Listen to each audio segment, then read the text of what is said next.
Hello friends, स्वागत है आप सबका। आज की क्लास में हम लोग स्टार्ट करेंगे बेसिकली प्लान्स के बारे में। यानी कि अभी तक आप लोगों ने चैप्टर नंबर 2 के अंदर 3 लेक्चर देख लिए हैं। तीनों लेक्चर में आपने ओवरऑल ये आउटकम निकाला कि बेसिकली प्लान क्या होते हैं, प्लानिंग कितने टाइप्स के होते हैं, प्लानिंग के ऑब्जेक्टिव्स क्या होते हैं, प्लान के ऑब्जेक्टिव्स क्या होते हैं, इंडियन इकोनॉमिक सिस्टम कैसे बनी, 1950 में इंडिया गॉट 1950 में हमने अपना एक प्लानिंग कमीशन सेटअप किया। 1947 में इंडिया गॉट इंडिपेंडेंस। 3 साल की मेहनत के बाद हमने इकोनॉमिक मॉडल अडॉप्ट किया।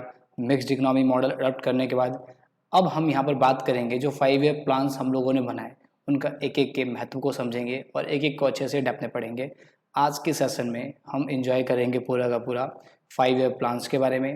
कितने 5 ईयर प्लान्स अभी तक आए हैं, 5 ईयर प्लान्स के जो गोल्स होते हैं उनके ऑब्जेक्टिव्स को एक्सप्लेन करेंगे।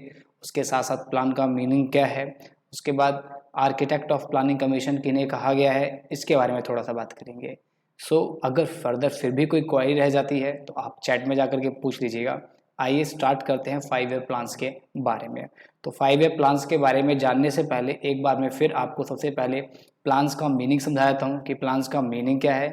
पूरी कंसिस्टेंसी के साथ और बड़ी मेहनत के साथ आप लोग स्टडी कर रहे हैं, मुझे पूरा विश्वास है और कहीं पर किसी को भी कोई दिक्कत नहीं आ रही है, क्योंकि अगर दिक्कत आती है तो नॉर्मली आप लोग चैट में पूछ लेते हैं। देखिए प्लान का मीनिंग क्या है, what is a plan. Basically ये जो पैरा है ये एनसीईआरटी का है और आप इसको चाहें तो गो थ्रू कर लीजिएगा। चैप्टर नंबर 2 में बॉक्स 2.2 में है, बट पहले आप इसको समझ लीजिए अच्छे से, जिससे आपको फर्दर कोई किसी भी तरह की क्वेरी ना रहे। बट उसके बाद जब मर्जी चाहे दिल करे एक बार फिर से गो थ्रू कर लीजिएगा। आप देखिए, अ plan spell out how the resources of a nation, यानी कि जो एक कंट्री की, एक इकोनॉमी की जो रिसोर्सेज होती हैं उसको हमें किस तरीके से एफिशिएंटली यूटिलाइज किया जाए। जैसे हम बात करते हैं टाइम मैनेजमेंट की, like we have a 24 hours, everyone has a 24 hours, और आप उसको ऑप्टिमम या एफिशिएंटली किस तरीके से यूटिलाइज करती है। क्योंकि दो तरह के हैं, आप कहते हैं कि टॉपर कैसे बना जाता है या हम सबसे अच्छा स्कोर कैसे कर सकते हैं। तो सामने वाले के पास भी उतना टाइम है, आपके पास भी उतना ही टाइम है, तो इस टाइम के ड्यूरेशन में हमें या हमारे ऊपर डिपेंड करता है कि हम उसको कैसे एफिशिएंटली यूटिलाइज कर पाए। सेम वैसे ही जो हम लोग कैसे अचीव करेंगे, तो एक बहुत बेहतर प्लान के तहत। तो प्लान एक ऐसा स्ट्रक्चर है जो कहीं ना कहीं एक नॉर्मल लाइफ में भी हमें उसको यूज में लाना चाहिए। लेकिन 1950 में जब इंडियन गवर्नमेंट सेटअप यानी कि प्लानिंग का मॉडल सेटअप किया तो उस टाइम प्लान के कुछ मीनिंग थे, उसको एक बार फिर से समझते हैं। तो यहाँ पर क्या समझा आपने, a plan spell out how the resources of nation should be put to use, यानी कि जो हमारी रिसोर्सेज हैं, हमारी कंट्री की जो रिसोर्सेज हैं, हमें उसको किस तरीके से यूज़ में लाना चाहिए।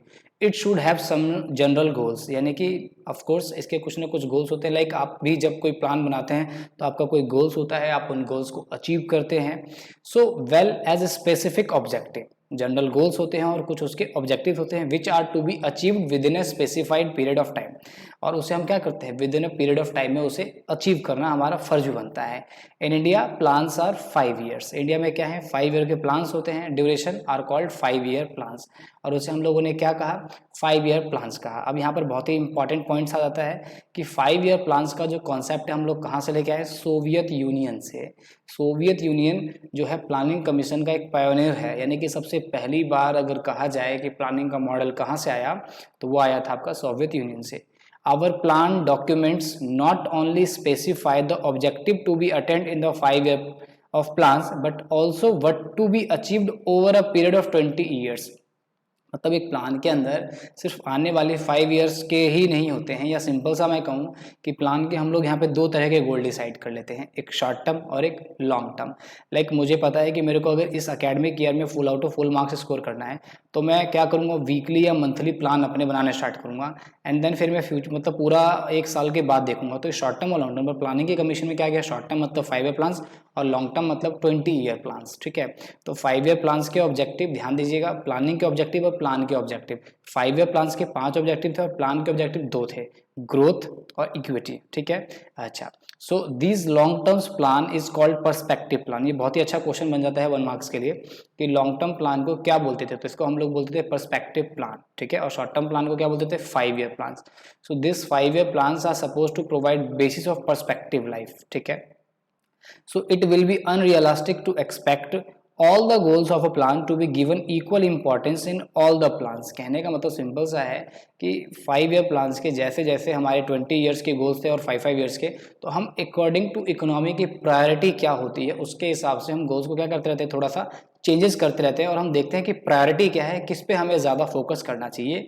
लाइक एग्जांपल के थ्रू अगर मुझे लगा कि मैं कोई भी कॉन्सेप्ट अपना अभी अच्छे से फोकस नहीं कर पा रहा हूँ, तो मैं उसकी जगह अगर और दूसरी जगह जो मेरा कॉन्सेप्ट बहुत अच्छा है तो उस पर मैं टाइम न देकर दूसरे वाले पे ज़्यादा टाइम देना स्टार्ट करता हूँ। सो इनफैक्ट द गोल्स में एक्चुअली बी कन्फ्लिक्ट। ऑफकोर्स हो सकते हैं कि गोल्स थोड़े से कन्फ्लिक्ट हो सकते हैं, लाइक किसी का टारगेट कुछ और किसी का टारगेट कुछ और हो। For example the goal of introducing modern technology. Modern technology का मतलब हो गया जो आज मैं और आप पढ़ रहे हैं, this is a type of modern example.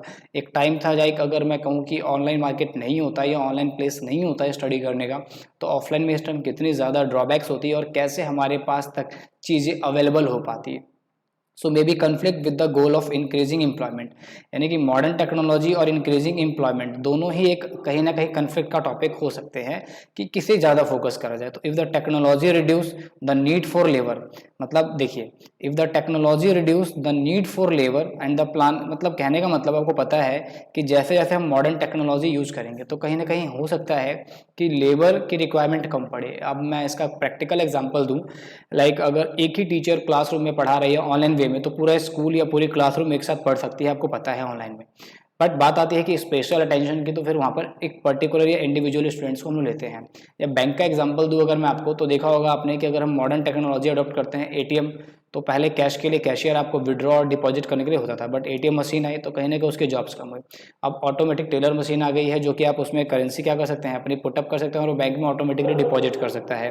तो कहीं ना कहीं कहने का मतलब है कि इस तरीके से चीज़ें क्या होती है, जैसे जैसे चीज़ें चेंज होती है, मॉडर्न टेक्नोलॉजी अडॉप्ट होती है, तो हो सकता है कि लेबर की अवेलेबिलिटी क्या हो, कम हो सके।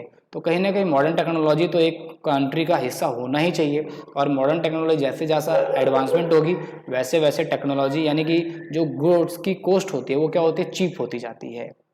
इसका एग्जाम्पल आप आज से 10 साल पहले मोबाइल के प्राइसेस और आज के मोबाइल के प्राइसेस से कंपैरिजन कर सकते हैं कि जितना ज़्यादा एडवांसमेंट होगा टेक्नोलॉजी का उतना ज़्यादा प्राइसेस क्या होंगी, रिड्यूस होने स्टार्ट हो जाएंगी।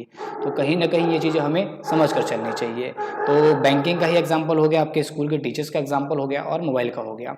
तो कहीं ना कहीं ये दोनों कन्फ्लिक्ट हो सकते हैं कि एक दूसरे का क्या है, कंट्राडिक्ट हो सकता है। सो यहाँ पर कह सकते हैं कि the planners have to balance the goals, a very difficult job indeed, we find different goals being emphasize in different plans in India. यानी कि कह सकते हैं कि हम डिफरेंट डिफरेंट गोल्स को हम डिफरेंट डिफरेंट प्लानिंग्स में, मॉडल्स में क्या करते गए, उस पर महत्व तो दे गए। So our 5 year plans do not spell out how much of each and every good and services to be produced. यानी कि हमारा जो प्लान है वो ये नहीं बताता है कि each and every good and services to be produced, यानी कि सिर्फ this neither possible nor necessary. क्योंकि सोवियत यूनियन में क्या था, उन्होंने ये ट्राई किया था कि हम इकोनॉमी के लिए ही क्या करेंगे, सिलेक्शन करेंगे गुड्स का, और उस पर जो सिलेक्शन ऑफ गुड्स करेंगे, सिलेक्शन ऑफ टेक्नोलॉजी और डिस्ट्रीब्यूशन भी वही कर रहे थे, जिसका एक बहुत बड़ा उन लोगों को ड्रॉबैक देखने को मिला।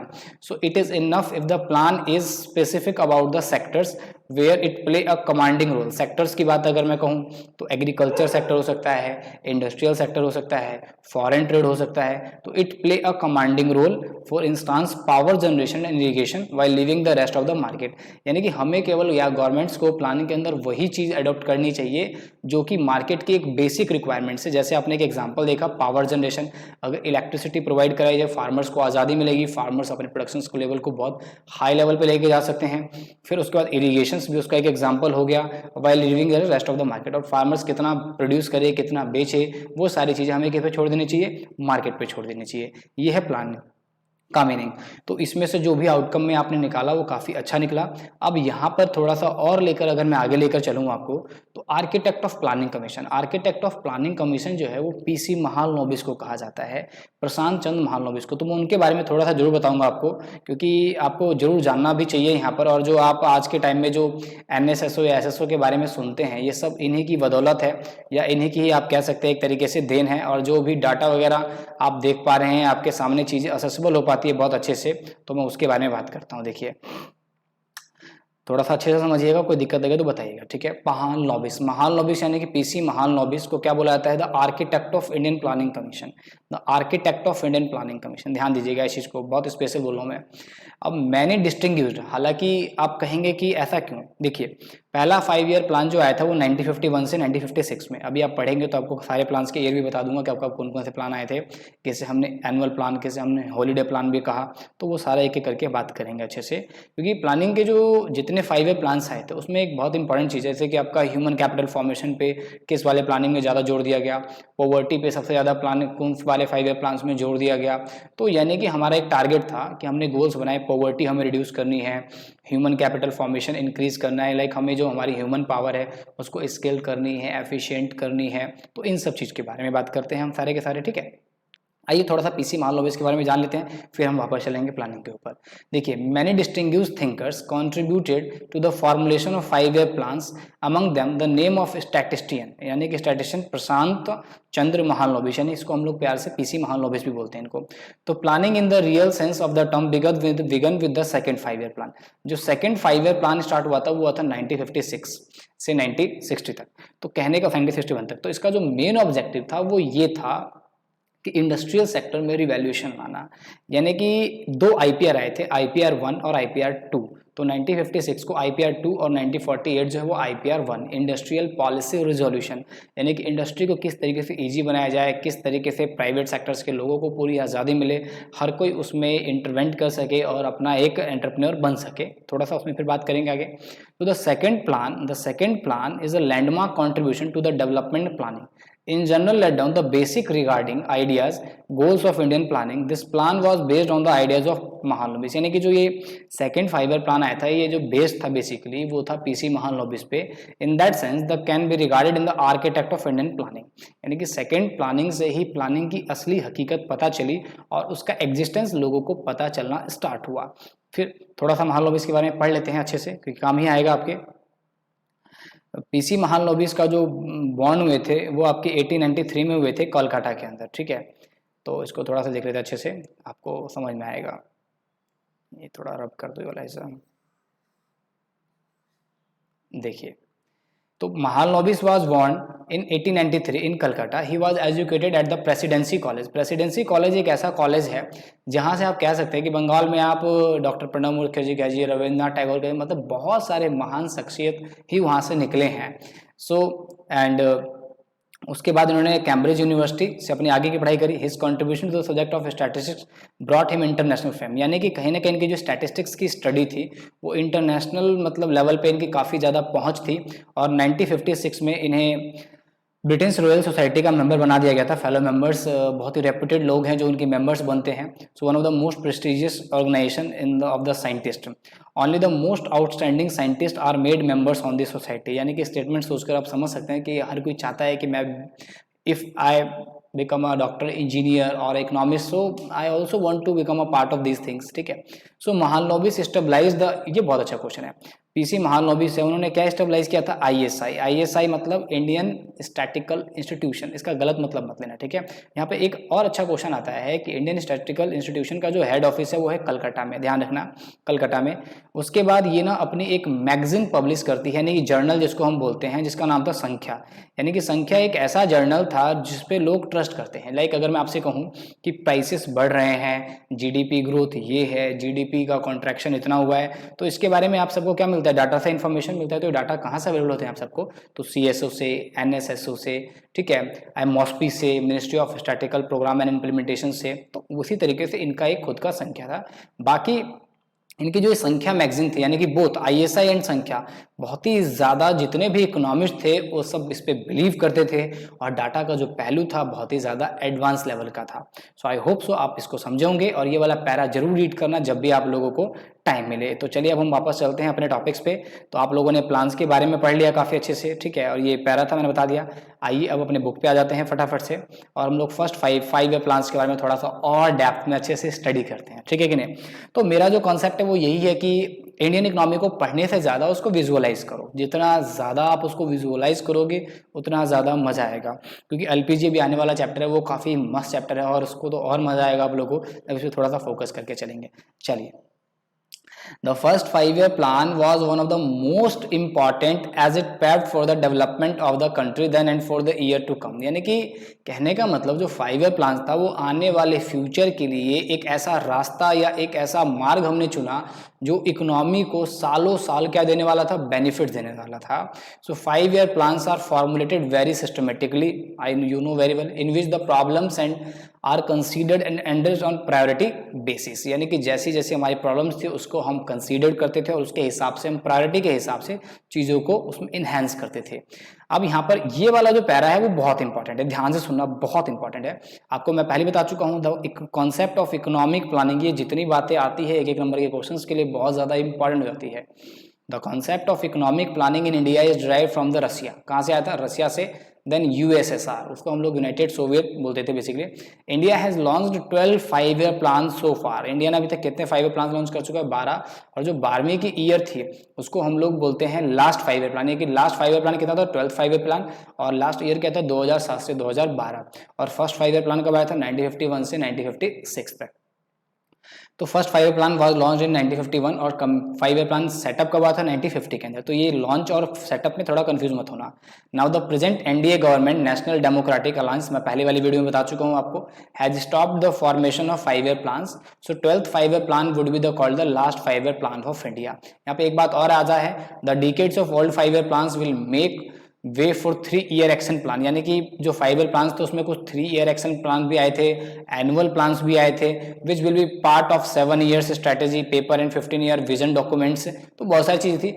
बट उसके बाद यहाँ पे जो the NITI Aayog which has replace the planning commission, और यहाँ पे सबसे इंपॉर्टेंट चीज़ और रिमार्केबल है, और आपको मैं पहले बता चुका हूँ कि नीति का फुल फॉर्म जानना बहुत इंपॉर्टेंट है। National institutions for transforming India, national institution for transforming India which was the replace the planning commission is launching 3-year action plan from April 1 से 2017। यानी कि ये क्या करता है? Basically 3-year action plan launch करता है 2017 से। बट मैं फिर बता दूं कि नीति आयोग को मैं एक सेपरेट चैप्टर में कवर करूंगा और उसमें आपको कोई दिक्कत नहीं आएगी, ये मेरा प्रॉमिस है आप लोगों से, ठीक है। आइए आगे चलते हैं। अब हम लोग बात करते हैं 5-year प्लान्स के बारे में। थोड़ा सा बहुत ही इंपॉर्टेंट कॉन्सेप्ट है और शॉर्ट में है, इसको नोट डाउन भी करते रहना। देखो ये आपके ऊपर डिपेंड कर रहा है, ये एनसीईआरटी पॉइंट ऑफ व्यू से है, तो ये काफ़ी इंपॉर्टेंट है और इसको ध्यान रखना। So 5-year plans after independence of India the leaders had to decide to choose a better economic system, that is mixed economy, will suit and promote the interest of the masses of India.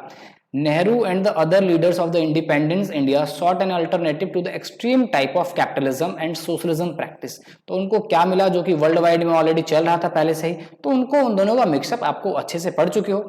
They form an economic system which combine the best of both capitalism and socialism, that is mixed economy। अब mixed economy 1948 with the first IPR, ध्यान देना first second IPR आया था 1956 में India, ठीक है। The government would plan for the economy while encouraging the private sector to be part of the plan effort planning commission. मतलब planning commission का ये भी एफर्ट था कि जो प्राइवेट सेक्टर है वो इसके पार्ट बने, और फाइनली 1950 में इसको सेटअप करा। प्राइम मिनिस्टर क्या थे? इसके चेयरपर्सन थे। With the setting of the planning commission the era of 5-year plans had begun. अभी तक कम से कम मैंने जितनी बातें पढ़ाई वहां से कम 10 MCQ बनते हैं, ध्यान देना इस बात को। और 10 के 10 MCQ बहुत ही ज़्यादा इंपॉर्टेंट है, 10 के 10 MCQ बहुत ज़्यादा इंपॉर्टेंट है। तो MCQ प्रैक्टिस आप लोग कहाँ से करेंगे? तो टेस्ट सीरीज है वहाँ से आप लोग प्रैक्टिस कर लेंगे। चलिए आगे चलते हैं।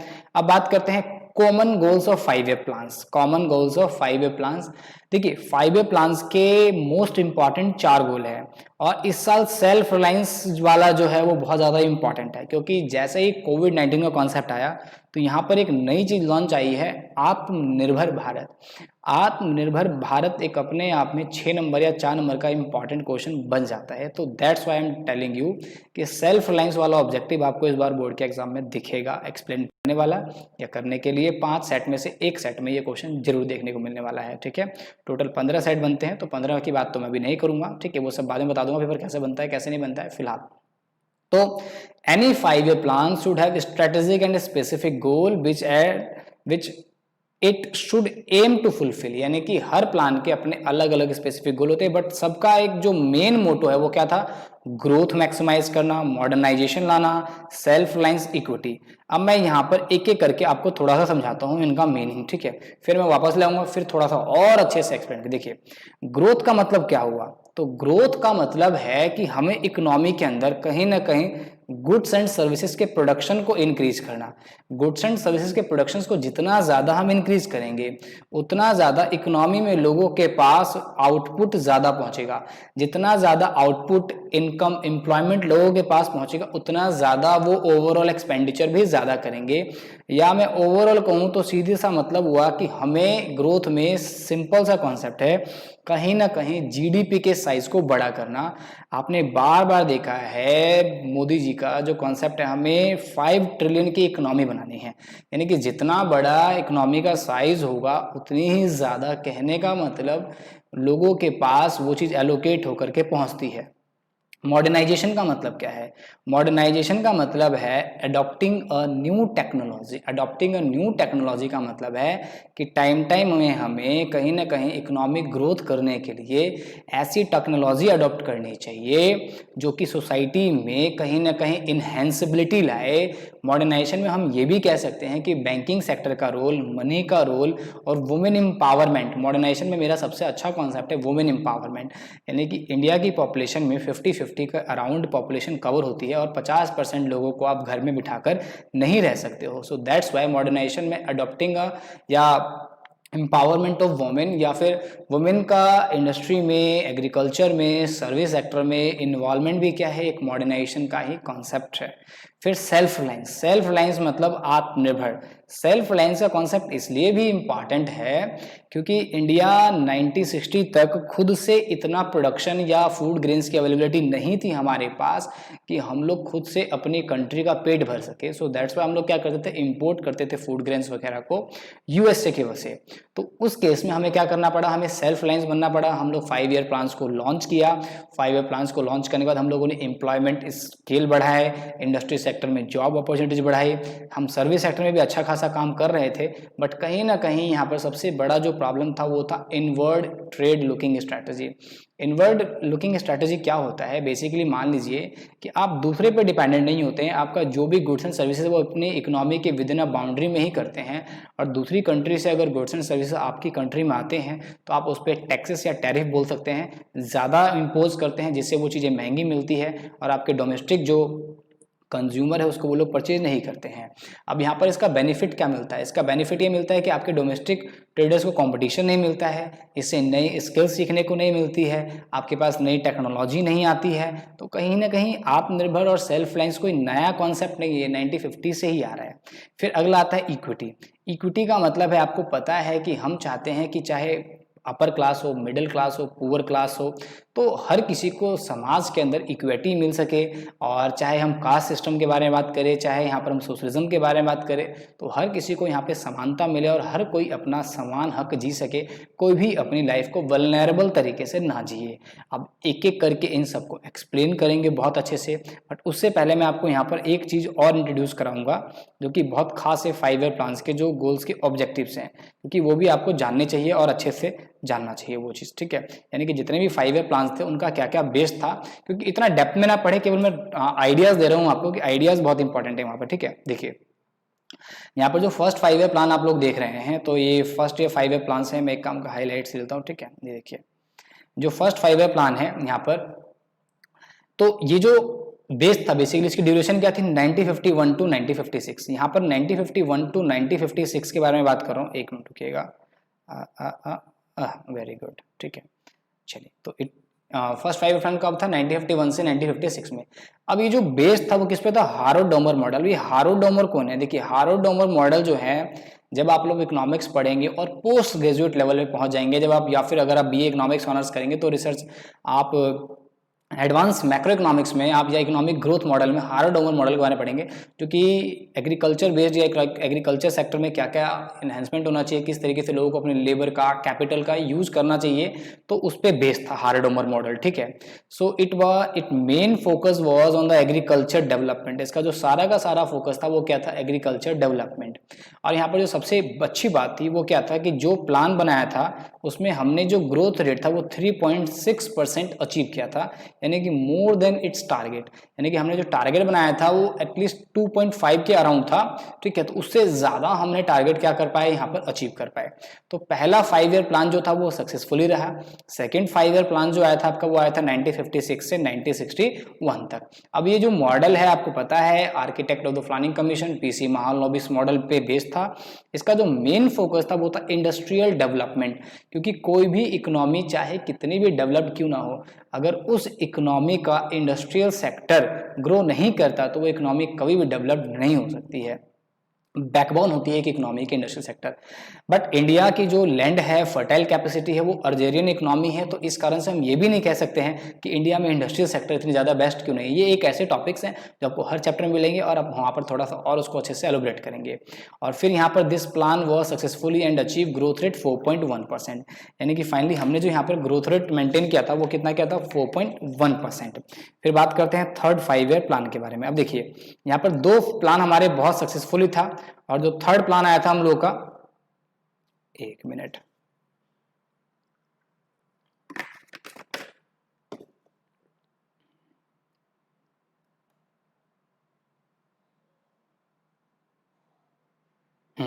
देखिए बहुत ही इंपॉर्टेंट है ये चीज, आप ध्यान रखिएगा इस चीज को। थोड़ा सा डेप्थ में पढ़ा रहा हूं मैं इस चीज को, कोई दिक्कत नहीं है किसी को भी, और फिर ऑब्जेक्टिव्स को भी हम अच्छे से कवर करेंगे, ठीक है। हालांकि इतना डेप्थ में आपके टीचर्स आपसे पूछेंगे नहीं, ये बात मैं जरूर बता दूं। देखिए थर्ड 5 ईयर प्लान जो आया था it was made for the duration of 1961 to 1966, यानी कि पहला 5 ईयर प्लान जो था वो भी सक्सेसफुली उसने 5 ईयर कंप्लीट करे। सेकंड 5 ईयर प्लान था उसने भी सक्सेसफुली, और थर्ड 5 ईयर प्लान जो आया था उसने भी अपना सक्सेसफुली कंप्लीट किया। पहला 5 ईयर प्लान जो था एग्रीकल्चर बेस्ड था, दूसरा इंडस्ट्री था, और जो तीसरा था, और यहाँ पर फर्स्ट था वो एचडी मॉडल पे बेस्ड था, हार्वर्ड पे, और ये कौन सा था, पीसी महालनोबिस पे, और जो थर्ड था वो था गदगिल पे, गदगिल कमेटी थी उस पे बेस्ड था, बेसिकली उनकी रिकमेंडेशन हुआ करती थी अपने तरीके से। यहाँ पर खास बात ये है कि ये चीज आपको याद नहीं रखनी है, आपको ईयर भी याद नहीं रखनी है, सच बताऊं तो मैं, ठीक है कि नहीं, तो उसको देख करके आप बेमतलब में कंफ्यूज मत होना, पहले बता रहा हूं मैं।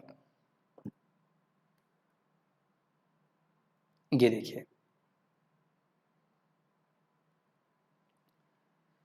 इसको थोड़ा सा इरेज कर देते हैं।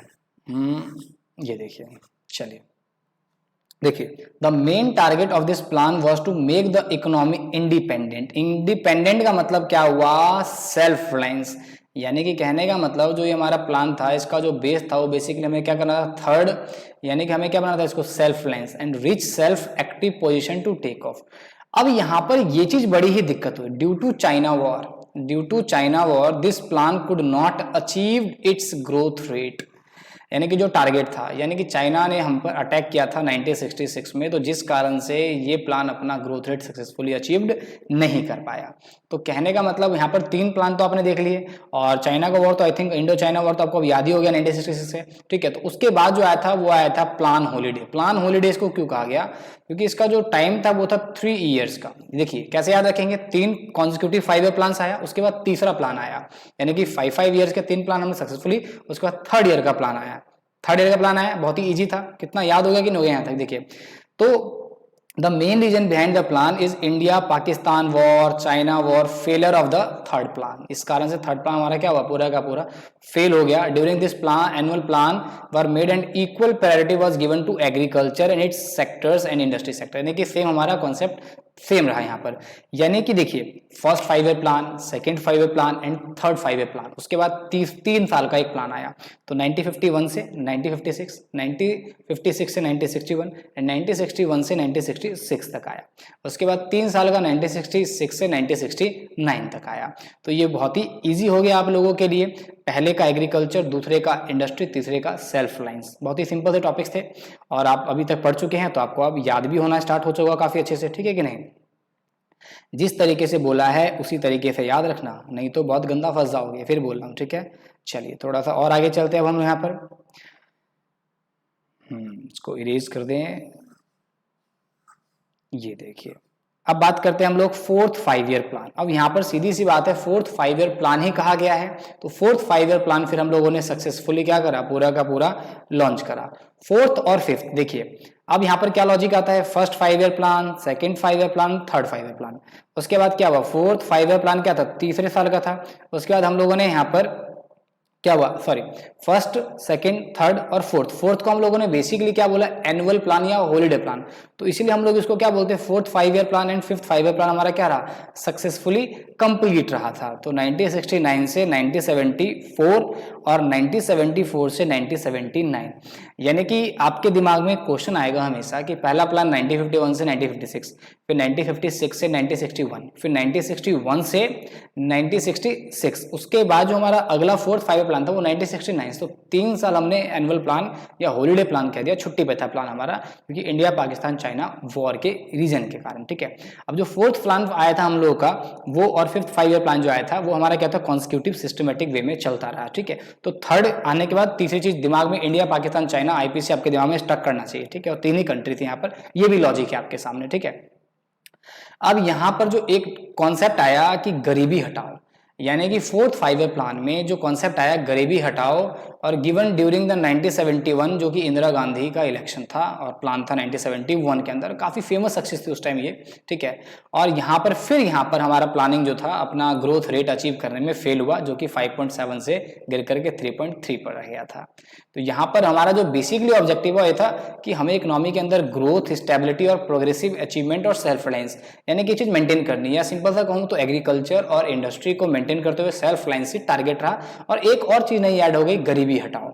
और फिफ्थ 5 ईयर प्लान जो आया था 1974 से 1979 में, तो इसके बारे में थोड़ा सा देखते हैं और अच्छे से समझते हैं, ठीक है। क्योंकि इतनी चीज आपके है नहीं, अगर आप यूपीएससी देंगे तो ही आपको इतना कुछ करना है, आईएएस का एग्जाम देंगे तभी इतना सारा डेप्थ में पूछेगा, वैसे 12th में इतना नहीं पूछता है, ठीक है। बहुत ज्यादा एक्सट्रैक्ट मतलब एक्सपेंडेड नॉलेज हो गई आपके सामने। फिफ्थ 5 ईयर प्लान जो कि 1974 से 1979 तक था। अब in this plan the priority was given to agriculture, फिर से एग्रीकल्चर पे हम लोग फोकस्ड हो गए। Next came to industry and mines, यानी कि इसके साथ साथ इंडस्ट्री और माइंस भी थी। और इस प्लान का भी ऑब्जेक्टिव 4.8 था, 4.4 के थोड़ा सा हम लोगों ने मतलब अचीव कर लिया। अब ये जो प्लान जो था लॉन्च किया गया था वो डीपी धार, तो डीपी धार जो थे, this draft of this plan was prepared for and launch by the DP Dhar. This plan was terminated in 1978, और 1978 में क्या गया था, इसको टर्मिनेटेड कर दिया गया था। ये भी एक अच्छा कॉन्सेप्ट है, ठीक है। उसके बाद 1978 और 1979 में एक रोलिंग प्लान आया था, ठीक है। 8 मतलब यहाँ पर खत्म होने के बाद 1974 से 1979 क्या था, ईयर था, बट 1978 में इसको टर्मिनेट कर दिया गया, खत्म कर दिया गया। तो वहीं पर एक क्या आ गया था, रोलिंग प्लान आ गया था, जो कि फिफ्थ ईयर प्लान को उसने क्या करा, उसकी जगह ली थी।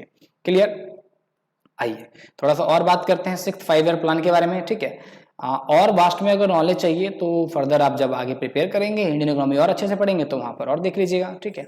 बट दैट इज सफिशिएंट, और बहुत ज्यादा नॉलेज है इतना, ठीक है। शॉर्ट फॉर्म में नोट्स भी बना लेना याद करके। देखिए सिक्स्थ 5 ईयर प्लान जिसकी ईयर थी 1980 से 1985 तक, 1980 से 1985 तक, यानी कि 1979 और 1980 वाला जो टाइम था, 1978 से 1980 हमने फिर बर्बाद किया, टर्मिनेट कर दिया उसको, ठीक है।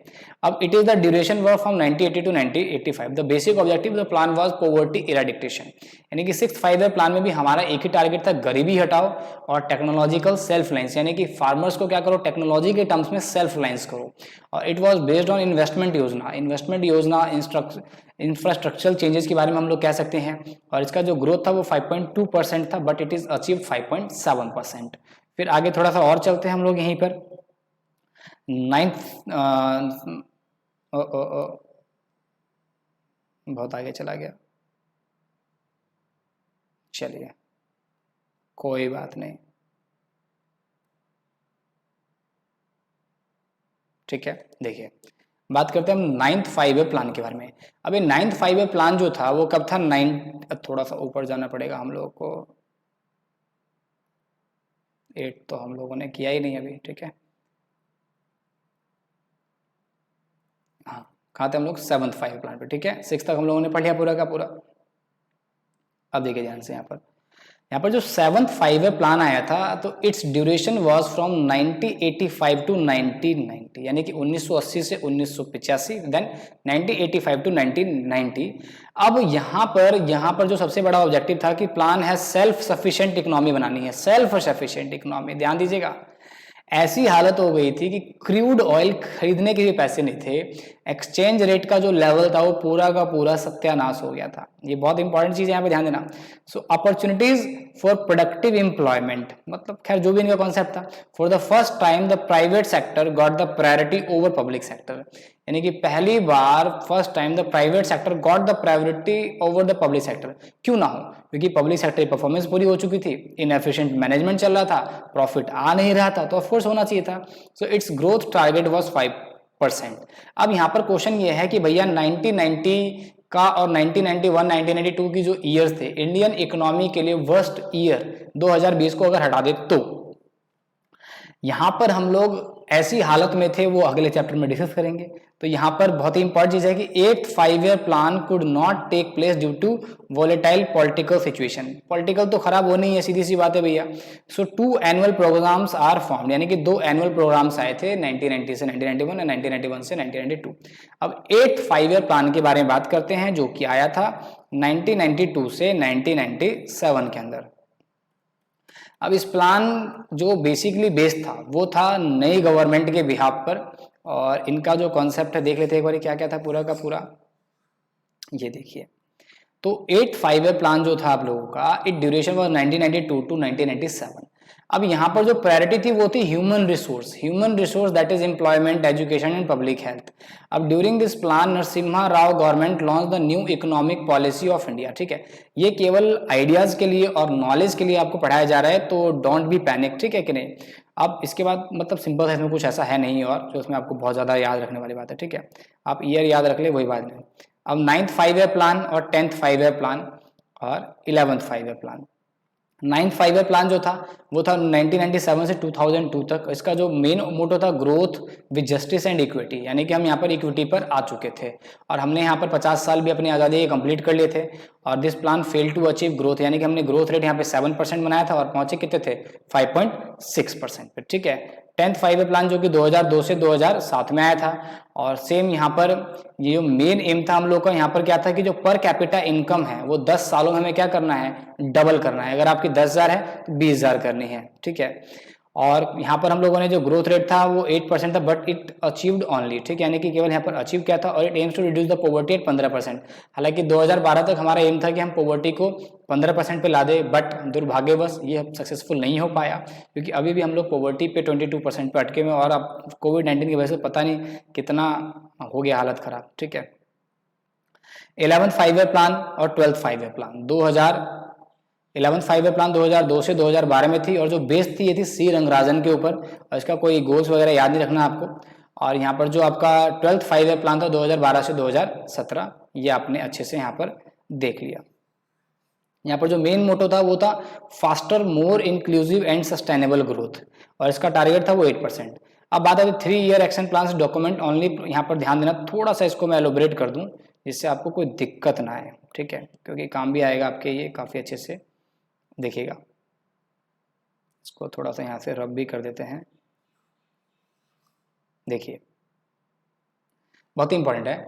3-year एक्शन प्लान इस document only provides a broad road map to the government, यानी कि 3-year एक्शन प्लान लॉन्च किया गया जो कि गवर्नमेंट्स को बताया कि प्रॉपर रोड मैप क्या है, हमारी जो भी हमारा वे है चलने का ग्रोथ और डेवलपमेंट को लेकर के। The document does not detail any schemes और allocation as it has no financial power, ठीक है, since it need not to be approved by the union cabinet, so its recommendation are not binding on the government. So the documents of the Niti Aayog have no financial role and they are only policy guide map for the government, यानी कि government के लिए केवल अब नीति आयोग क्या करती है, policy guide map का काम करती है। तो बहुत ही डिबेटेबल है, बट अगर ज़्यादा बोलेंगे तो दिक्कत हो जाएगी, ठीक है। सो एक लिमिट में होता है कोई भी चीज़ बोलना, ठीक है, any how, but NITI Aayog के बारे में फर्दर मैं जरूर पढ़ाऊंगा वो पूरा डेप्थ में, ठीक है। अब बात आती है common goals of 5-year plans. तो common goals of 5-year plans में अब एक एक करके हम गोल्स को डिस्कस करेंगे। तो ऑफ कोर्स मैं यहाँ तक अभी क्लास आज की ऑफ कर देता हूँ, तो यहाँ तक आप अच्छे से वॉच कर लीजिएगा, तो फिर नेक्स्ट क्लास में और आगे आपको इसके अंदर कंटिन्यू करेंगे। Thank you so much for joining us today.